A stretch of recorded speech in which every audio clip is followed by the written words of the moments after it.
both. I'm standing in that area where that gruesome discovery was made. As you mentioned, 5 people, all of them shot to death. Today, we delve into the dark and dangerous world of Mexican drug cartels, where innocent Mexican citizens are brutally murdered by these ruthless criminal organizations. What makes these crimes even more horrifying is that they have been captured on camera, providing undeniable evidence of the atrocities committed. Join us as we uncover the truth behind these sensational and heartbreaking events that have shaken Mexico to its core. From the tragic death of anti-crime activist Benjamin Lebaron to countless other victims, we uncover the shocking truth behind these heinous acts. Jaime Zapata. In the treacherous world of Mexican drug cartels, where violence and bloodshed are the norm, one man stood tall, dedicated to protecting the innocent and upholding the law. His name was Jaime Zapata, a fearless U.S. law enforcement official who tragically fell victim to the merciless grip of the Mexican drug cartels. Today, we delve into the life and career of this remarkable individual, shedding light on his journey from hero to tragic victim. Born on May 7, 1978, in Brownsville, Texas, Jaime Zapata grew up in a family deeply involved in the field of criminal justice. From a young age, he was instilled with a sense of duty and a desire to make a difference. Zapata attended Homer Hanna High School, where his passion for justice and protecting others began to take shape. After graduating from the University of Texas at Brownsville in 2005, Zapata earned a degree in criminal justice and an associate degree in applied science. In 2006, Zapata's remarkable career took a new turn when he joined Immigration and Customs Enforcement, Homeland Security Investigations. Assigned to the office of the Deputy Special Agent in Laredo, Texas, Zapata became an integral part of the Human Smuggling and Trafficking Unit and the Border Enforcement Security Task Force. His expertise and relentless pursuit of justice made him a valuable asset in the fight against organized crime. Behind the badge, Zapata was a loving son,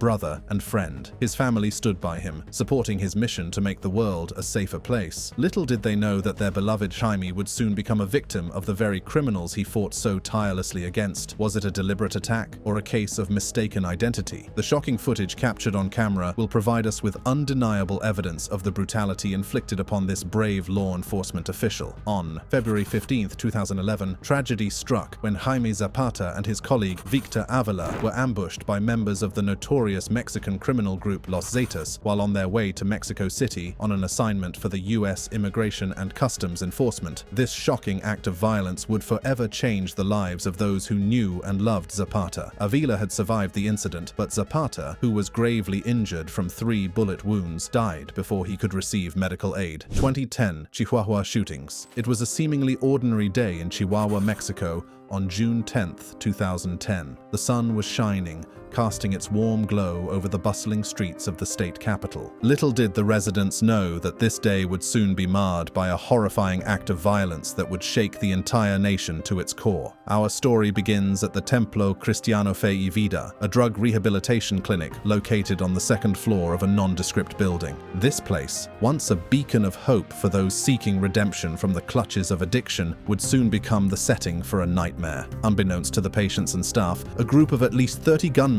was making their way towards the clinic, their intentions sinister and deadly. In a chilling display of coordination, the gunmen pulled up in 6 trucks, their engines growling with menace. With masks concealing their identities, they approached the entrance of the clinic, their hearts filled with malice. As they entered the clinic, they told anyone who dared to question their presence that they were from the police, but their words were nothing more than a ruse, a cruel deception that would soon be shattered by the sound of gunfire. Chaos erupted as the gunmen opened fire on anyone in their path. Staff members and patients, once united in their pursuit of recovery, now found themselves caught in a nightmare they could never have imagined. The victims, young men and women between the ages of 18 and 25, were lined up by the gunmen, their lives hanging in the balance. And then, in a chilling display of cold-bloodedness, they were executed, their dreams and aspirations cut short by the merciless hands of their assailants. As the gunmen fled the scene on foot, leaving behind a trail of devastation and grief, the clinic stood as a haunting reminder of the horrors that had unfolded within its walls. The once vibrant space of healing and hope now bore the scars of unimaginable violence. The motives behind this heinous act, believed to be revenge sought by a drug cartel, highlight the deep-rooted violence and lawlessness that plagued the region at the time. According to a Chihuahuan police spokesman, the assailants referred to their targets as criminals and conveyed this message through written notes left at the scene. Ciudad Juarez Rehab Center attack. Ciudad Juarez, a city located in the Chihuahua state of Mexico, has long been plagued by the violence and power struggles of drug cartels. With a population of 1.5 million people, this border city has become a battleground for rival gangs vying for control over lucrative drug trafficking routes. The El Alivian Drug Treatment Clinic, one of 62 rehabilitation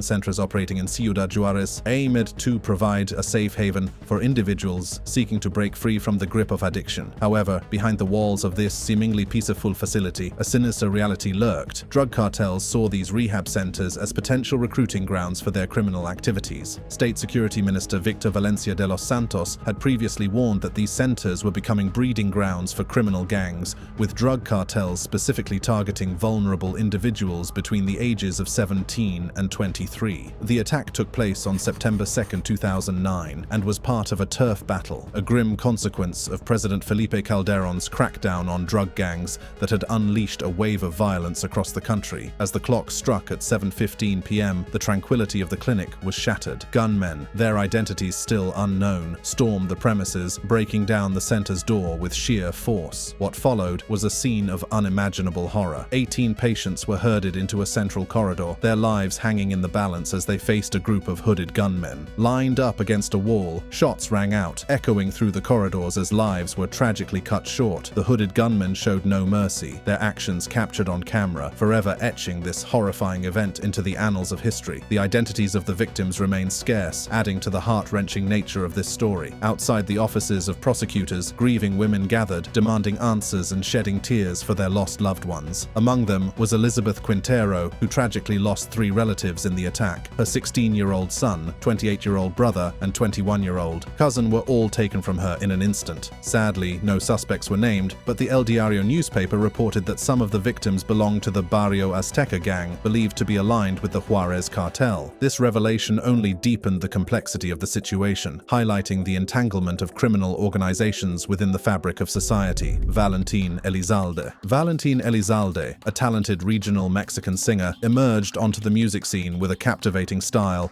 and a powerful voice that resonated with audiences. Born on February 1, 1979, in Jitonhueca, Sonora, Mexico, Elizalde displayed a natural talent for music from a young age. As he grew older, he honed his skills and developed a unique off-key style that would become his trademark. In the late 1990s, Elizalde's career took flight, and he quickly gained popularity with his hit songs such as Vete Ya and Ebrio de Amor. His music struck a chord with listeners, and he earned the nickname El Gallo de Oro, aka the Golden Rooster, due to his distinctive voice and commanding stage presence. However, it was Elizalde's involvement in narco-corridos that brought him both fame and controversy. Narco-corridos, a subgenre of Mexican music, romanticizes and glorifies the lives and exploits of drug lords. Elizalde's songs, including Vencedor and Mi Virgencita, paid tribute to notorious figures like Vicente Carrillo Fuentes, drawing both admiration and criticism. Tragically, the once promising trajectory of Valentin Elizalde's musical career faced an abrupt and devastating halt on November 25, 2006, when he became the victim of a merciless ambush. The fatal incident unfolded immediately after Elizalde concluded a concert in Reynosa, Tamaulipas, as his vehicle fell under a barrage of gunfire. The artist, merely 27 years old at the time, met a tragic demise, accompanied by the unfortunate loss of his chauffeur and assistant. Despite the passage of time, the circumstances surrounding Elizalde's untimely death remain shrouded in mystery. A prevailing belief suggests that his demise could be linked to his concert performances, particularly his rendition of the corrido A Mis Enemigos, whose lyrics are thought to have provoked the ire of the notorious drug trafficking gang Los Zetas. Notably, Raúl Hernández Barón, the alleged perpetrator behind Elizalde's murder and purported member of Los Zetas, was apprehended on March 22, 2008, in Coatzintla, Veracruz. Sergio Gómez, singer. In the vibrant world of Mexican music, Sergio Gómez was a rising star. Born as Paulo Sergio Gómez Sánchez on June 2, 1973, in Ciudad Hidalgo, Michoacán, Sergio had a deep passion for music from a young age. As he grew older, his talent and dedication propelled him to the forefront of the Mexican music scene. In 2003, while working in the city of Chicago in the United States, Sergio's dreams began to take shape. It was there that he formed the Duranguense band, Que Paz de la Sierra, alongside other native Mexicans also working in Chicago. The band quickly gained popularity, captivating audiences with their unique sound and Sergio's powerful vocals. On that fateful day in December 2007, Sergio had just finished a concert in the state of Michoacán. In the early hours of that Sunday morning, a group of armed gunmen ambushed their car. The assailants, believed to be members of a Mexican drug cartel, abducted Sergio and his companions, leaving them at the mercy of their captors. The other passengers were eventually released, but Sergio's fate took a much darker turn. Days later, Sergio's lifeless body was discovered on the outskirts of Morelia, Michoacán. The scene was a chilling testament to the brutality of the Mexican drug cartels. Sergio had been subjected to unimaginable torture, his body bearing the marks of a violent and merciless attack.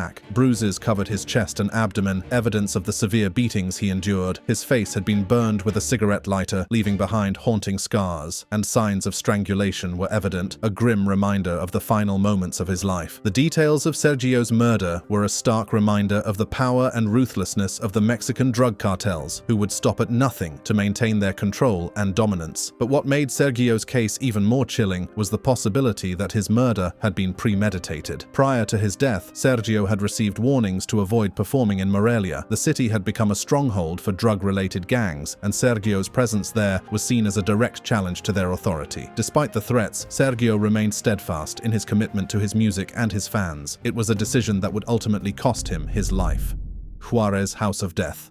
Our story begins in the Mexican city of Ciudad Juarez, Chihuahua, where a seemingly ordinary house became the epicenter of unspeakable horrors. This house, located at 3633 Calle Pasioneros, would come to be known as the infamous House of Death. It was here that the Juarez cartel carried out their gruesome executions, leaving behind a trail of bloodshed and terror. The House of Death was not just a single incident, but rather a series of brutal acts committed by the cartel members. The victims, Mexican citizens caught in the crossfire of this ruthless war, were subjected to unimaginable torture before meeting their tragic end. Their lives were cut short, their stories silenced as the cartel sought to maintain their stranglehold on power. The discovery of the House of Death sent shockwaves through the community and brought the attention of the Mexican government to the atrocities being committed. In January 2004, authorities unearthed a mass grave in the backyard of the house, revealing the remains of at least 12 victims. The bodies bore the unmistakable signs of torture, a grim testament to the brutality inflicted upon them. As the shocking revelations of the House of Death came to light, a wave of controversies and lawsuits engulfed those involved. One key figure at the center of these controversies was the undercover informant known as Lalo. His role in the cartel's activities and his claims of informing his U.S. handlers of the intended crimes raised serious questions about the accountability of law enforcement agencies. Guillermo Eduardo Ramirez Pero, or Lalo, was a former Mexican highway patrol officer turned paid informant for U.S. Immigration and Customs Enforcement (ICE) and the DEA. His infiltration of the Juarez cartel provided valuable intelligence, but it also exposed him to the darkest aspects of the drug trade. Lalo claimed to have foreknowledge of the planned killings carried out by the cartel. He insisted that he informed his U.S. handlers about these intended crimes, raising doubts about the actions of law enforcement officials. The allegations of complicity and inaction by U.S. officials, including Johnny Sutton, the United States Attorney for the Western District of Texas, sent shockwaves through the justice system. Benjamin LeBaron. In the heart of Galeana, Chihuahua, Mexico, a man named Benjamin LeBaron emerged as a beacon of hope in the face of rampant crime and violence. Born on October 4, 1976, Benjamin Franklin LeBaron Ray was a man of dual citizenship, both Mexican and American. But it was his unwavering dedication to his community that defined him. Benjamin hailed from the Colonia LeBaron community, a tight-knit enclave nestled in the midst of chaos. It was here that he witnessed firsthand the devastating impact of the Mexican drug cartels, who held the region in the grip of fear and terror. Determined to make a difference, Benjamin founded the advocacy group SOS Chihuahua, also known as Sociedad Organizada Segura, or Secure Organized Society. With this organization, he aimed to combat the rising tide of crime and bring safety and security back to his community. SOS Chihuahua became a rallying point for those who had grown tired of living in fear. Benjamin's efforts did not go unnoticed. His passionate speeches and tireless activism caught the attention of both the local community and the wider world. He became a symbol of hope and resilience in the face of adversity. But Benjamin's fight for justice came at a great personal cost. The drug cartels saw him as a threat, and they would stop at nothing to silence him. On that fateful day, July 7, 2009, Benjamin's life was tragically cut short. He was captured and brutally beaten by a local drug cartel in front of his terrified family. The cartel, armed and ruthless, showed no mercy. They terrorized Benjamin's wife and children, using them as leverage to control him. When Benjamin's brother-in-law, Luis Carlos Wiso Widmar Stubbs, heard the commotion, he rushed to his aid. But their brave attempt to save Benjamin only resulted in their own capture. The cartel took both men, leaving their loved ones in a state of unimaginable anguish. Days later, their lifeless bodies were discovered, beaten and shot to death outside of town. But even in death, Benjamin's legacy lived on. Today, Esos Chihuahua operates without a single figurehead, but the spirit of Benjamin Lebaron lives on in the hearts of those who refuse to be silenced.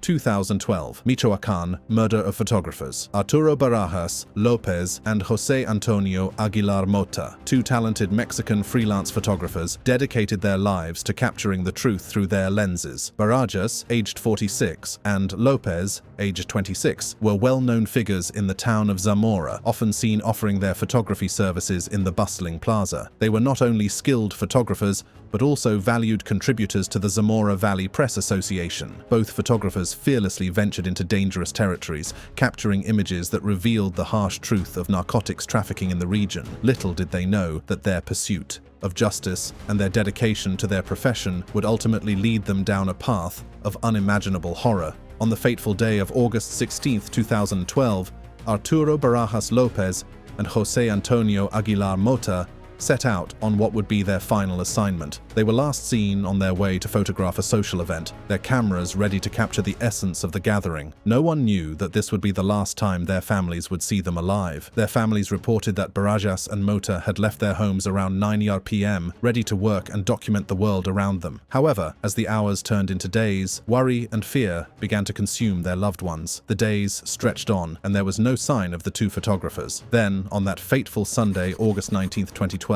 the bodies of Barajas and Mota were discovered 90 miles away in the trunk of an abandoned car in the rural area of Tinaja de Vargas, just outside the city of Ecuadoreo. Their bodies bore the unmistakable signs of torture. Gunshot wounds to the head had ended their lives, leaving behind a void that could never be filled. The discovery of their bodies shattered the hopes of their families, who had clung to the slim possibility of their safe return. The murders of Arturo Barajas Lopez and José Antonio Aguilar Mota were not isolated incidents, but part of a larger wave of violence orchestrated by the notorious Knights Templar cartel. This ruthless cartel, which had gained control over drug trafficking in the state of Michoacán since 2011, was believed to be behind the heinous acts that claimed the lives of these two talented photographers.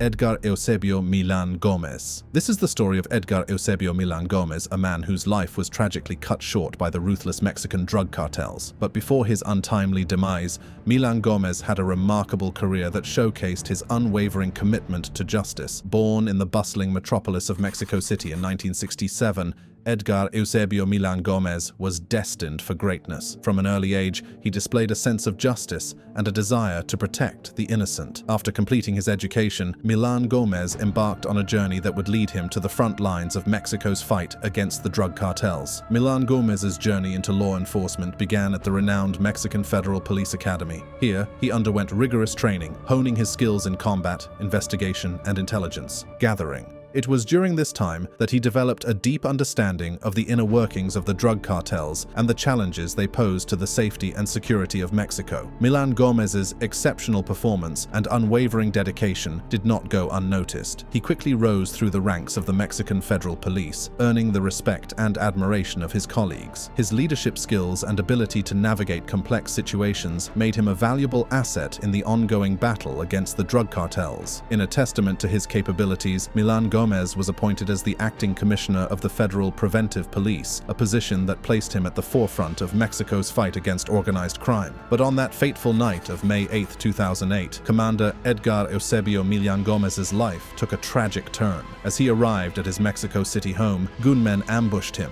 showering him with a hail of bullets. Despite being struck 8 times in the chest and once in the hand, Milán Gómez fought for his life. He was rushed to Metropolitan Hospital, but his injuries proved fatal, and he succumbed to the gunshot wounds just a few hours later. In the aftermath of Milan Gomez's assassination, the search for justice began. In June 2011, a federal judge sentenced Alejandro Ramirez Baez, the killer of Commander Milan Gomez, to 60 years in prison, along with an accomplice. Ramirez Baez carried out the assassination on behalf of the Beltran Leyva cartel, further highlighting the deep-rooted influence and brutality of these criminal organizations. Juan Jesus Posadas Ocampo. It all began in the late 20th century when Mexico became a battleground for rival drug cartels, vying for control of the lucrative drug trade. The violence escalated, and innocent citizens found themselves caught in the crossfire. In the 1990s, the Tijuana cartel and the Sinaloa cartel emerged as two of the most powerful and ruthless criminal organizations in Mexico. Their brutal tactics and thirst for power would soon lead to the unthinkable. Fast forward to May 24, 1993, a day that would forever be etched in Mexico's history. On this fateful day, Cardinal Juan Jesus Posadas Ocampo, a prominent figure in the Catholic Church, was tragically assassinated at the Miguel Hidalgo y Costilla Guadalajara International Airport. Cardinal Posadas Ocampo, the 8th Archbishop of Guadalajara, was a respected and influential figure within the Catholic Church. His murder sent shockwaves through the nation and raised disturbing questions about the extent of collusion between drug cartels and the Mexican government. According to the official narrative, Mexican-American sicarios, or hitmen, were carrying out a contract killing for the Tijuana cartel. However, allegations soon surfaced that Cardinal Posadas Ocampo was mistaken for the notorious Sinaloa cartel drug lord Joaquin El Chapo Guzman. But was this case of mistaken identity truly the reason behind the cardinal's brutal assassination? Many believe there is more to the story, pointing to a sinister cover-up orchestrated by the Mexican government. The investigation into Cardinal Posadas Ocampo's murder was marred by irregularities, including police obstruction and the disappearance of crucial documents. Deputy Attorney General Maria de la Luz Lima Malvido, who led the reopening of the case, faced death threats and intimidation from powerful forces. As the case gained momentum, new leads emerged, shedding light on the possible involvement of the Mexican government. A childhood friend of Cardinal Posadas revealed that the cardinal had been summoned to the residence of Mexican President Carlos Salinas and threatened just weeks before his death. This shocking revelation, coupled with other evidence, led to the chilling theory that the murder may have been ordered by members of the government itself. But despite the mounting evidence and public outcry, no one has been held accountable for the murder of Cardinal Posadas Ocampo. The case remains unsolved, leaving a cloud of suspicion and a deep sense of injustice.